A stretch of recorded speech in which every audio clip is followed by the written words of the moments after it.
Hai, selamat pagi. Ketemu lagi dengan Investa News Market Channel hari Senin 11 September 2023. Kembali akan kami sampaikan review saham hari ini dengan didahului dua pernyataan kami. Yang pertama adalah pernyataan no conflict of interest atau tidak ada benturan kepentingan, bahwa saham yang kami review hari ini tidak sedang ada di dalam portofolio kami. Jadi tidak ada benturan kepentingan dari saham yang kami review ini. Kemudian pernyataan kedua kami adalah disclaimer. Demikian pernyataan disclaimer kami. Disclaimer on. Trading saham adalah aktivitas bisnis yang berisiko yang dapat mengakibatkan kerugian finansial. Semua data dan informasi yang ditampilkan di sini bukan merupakan ajakan membeli atau menjual. Segala keuntungan maupun kerugian yang ditimbulkan dari penggunaan data dan informasi di sini sepenuhnya menjadi tanggung jawab pengguna itu sendiri.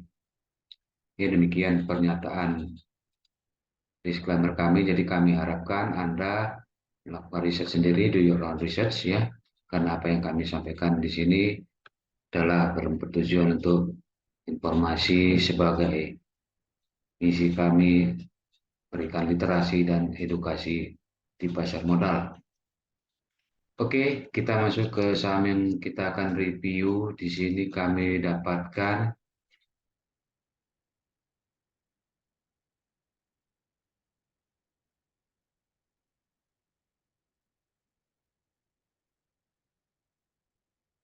KMU Wire and Cable Tbk ya, atau dengan kode sahamnya KBRI. Oke, demikian company backgroundnya. Perusahaan berdiri pada tanggal 19 Januari 1972 dengan 5 PT Kabel Metal Indonesia yang didirikan oleh Kabel An Metalwerke Guete Obnusuete AG, sebuah perusahaan dari Jerman yang kemudian berubah nama menjadi Kabel Metal Elektro GmbH. Produk komersial pertama KMI diluncurkan pada tahun 1974 dengan menggunakan merek kabel metal yang kepopulerannya terus meningkat seiring waktu. Perusahaan tercatat sebagai perusahaan terbuka di Bursa Efek Indonesia pada tahun 1992. Sejak pertengahan 2007, dengan mempertahankan merek kabel metal Indonesia untuk pasar domestik, perusahaan memperkenalkan merek KMI Wire and Cable di pasar luar negeri. Kemudian mulai 1 September 2008, merek luar negeri yang baru ini menjadi nama perusahaan PT KMI Wire and Cable Tbk. Perusahaan adalah salah satu pemasok kabel listrik berkualitas kepada perusahaan milik negara atau PT Perusahaan Listrik Negara Persero.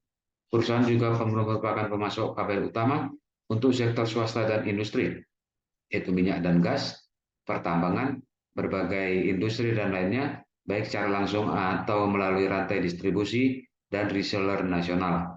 Oke, secara singkat ya, KBL ini bergerak di dalam produksi kabel dengan merek KMI Wire and Cable. Adapun alamat perusahaan ada di Jalan Raya Bekasi, kilometer 23,1 Cakung, Jakarta Timur 13910. Ya, selengkapnya dapat Anda baca di Stockbit. Oke, di sini kami memakai platform stockbit.com dan tradingview.com ya. Oke, kemudian kita coba lihat laba ruginya ya. Oke, KBL ini untuk tahun 2022 ya, dia mendapatkan laba bersih 65 miliar ya, 65 miliar, turun dibandingkan 2021 sebesar 94 miliar. Kemudian untuk kuartal 1 2023, laba bersihnya 25 miliar, naik dibandingkan kuartal 1 2022 yang sebesar 16 miliar. Kemudian kuartal kedua labanya sebesar 3 miliar, ya, naik dibandingkan ketika di kuartal 2 2022 KBL ini rugi ya 4 miliar. Kemudian laba bersih yang disetahunkan, laba dari KBLI ini sebesar 56 miliar ya, eh, turun atau tidak sebesar laba bersih di 2022 yang 65 miliar. Namun kalau kita lihat di kuartal 1 dan kuartal 2 bahwa KBLI ini mencetak laba yang lebih baik ya dibandingkan dengan dua kuartal pertama di 2022. Dengan asumsi ceteris paribus, tentunya seharusnya kita harapkan laba bersih di 2023 ini akan naik dibandingkan dengan laba bersih di 2022. Selanjutnya kita coba lihat perbandingannya.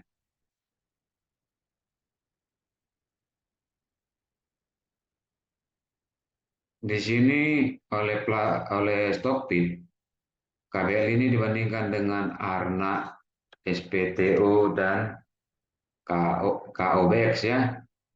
Oke, di sini kami hanya menyorot beberapa indikator fundamental ya. Anda dapat saja menyorot indikator lainnya ya, itu tergantung pada analisis Anda. Oke, kalau kita lihat current PE ratio yang disetahunkan, KBL itu sebesar 23,89. Mungkin kita coba keluarkan satu ya, karena mungkin ya. Kita masukkan SCCO yang juga perusahaan kabel ya.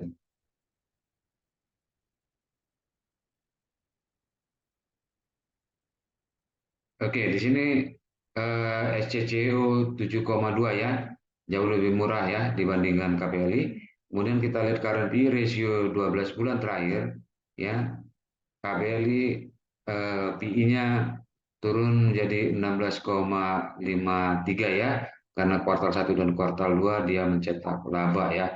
Sedangkan SCCO malah naik ya, 14,61 ya. Selanjutnya kita lihat current price to book value. KBLI sebesar 0,56 kali ya, dibanding dengan SCCO yang 0,39 kali. Selanjutnya kita lihat net profit margin kuartal terakhir. KBLI sebesar 0,56%, sedangkan SCCO 2,23%. Dan untuk return on equity 12 bulan terakhir, KBLI cetak 3,39, lebih baik dibanding SCCO yang 2,69. Selanjutnya kita lihat dividennya. KBLI batas di ex date dividennya itu tanggal 22 Juni 2023 ya, tahun ini ya. Artinya laba bersih di 2022 dibagikan dalam bentuk dividen ya pada pemegang saham ya. Mungkin tidak seluruhnya ya, karena dividennya 1,20%, ya PO rasionya 28,61%, jadi tidak semuanya ya, hanya 28,61% dari laba bersih di 2022 dibagikan kepada pemegang saham dalam bentuk dividen. Artinya KBL ini bisa dijadikan sebagai income stock ya, dengan asumsi tahun ini atau tahun depan 2024 dia membagikan dividen, seandainya laba di 2023 ya oleh RUPS diputuskan untuk dibagikan. Selanjutnya kita terakhir lihat cash from operation ya, 12 bulan terakhir ya. Di sini memang KBLI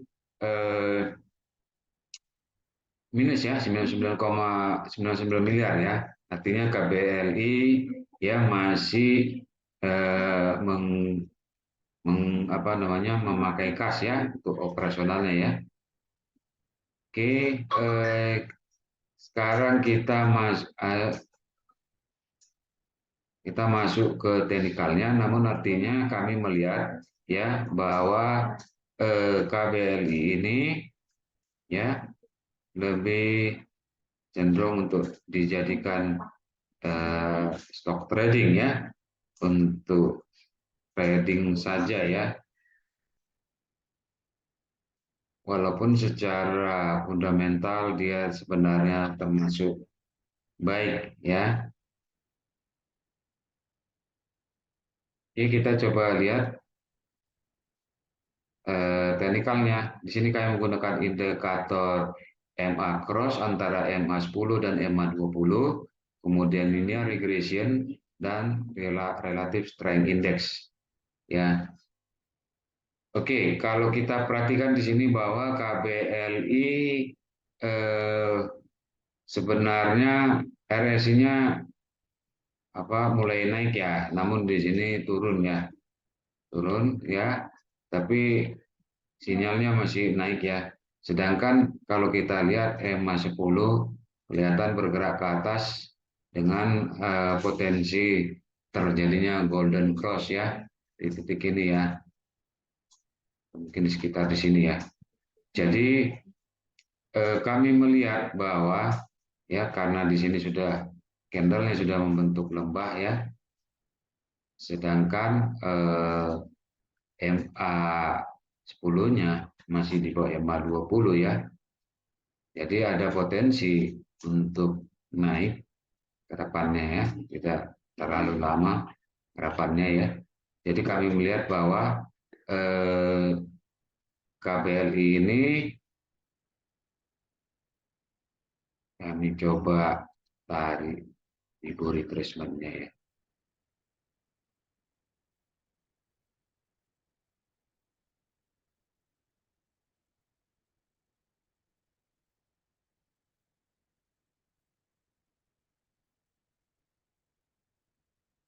Oke, KBLI